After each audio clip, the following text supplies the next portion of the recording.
Calon Presiden, Capres, nomor urut 03, Ganjar Pranowo dilaporkan ke KPK oleh Indonesia Police Watch, IPW.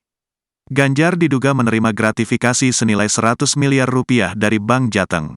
Selain Ganjar, ex-direktur utama, Dirut, Bank Jateng turut dilaporkan atas dugaan kasus ini. Ganjar pun telah memberikan bantahan atas tuduhan yang dilayangkan IPW. Tak hanya Ganjar, PDIP dan PPP yang tergabung dalam koalisi pendukung paslon nomor urut 03, Ganjar Mahfud turut bersuara. Ganjar telah memberikan bantahan terkait laporan dugaan gratifikasi yang menyeret namanya.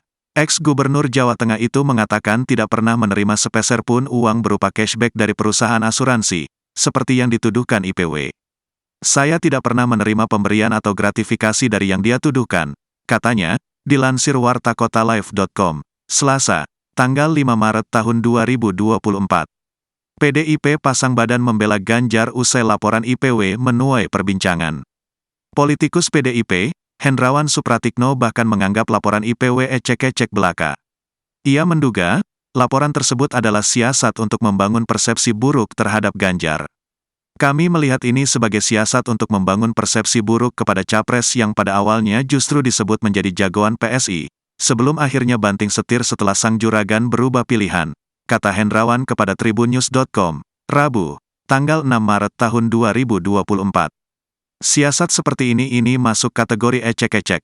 Tak hanya itu, Hendrawan turut melayangkan sindiran untuk pelapor yang juga merupakan politisi Partai Solidaritas Indonesia, PSI. Ia menyebut sang pelapor hanyalah politisi yang bermodal naluri, bukan nurani. Senada dengan Hendrawan, politisi PDIP Arteria Dahlan juga menanggapi santai laporan IPW tersebut. Arteria bahkan mempersilakan IPW melanjutkan laporan terhadap Ganjar, asalkan dengan bukti-bukti yang jelas.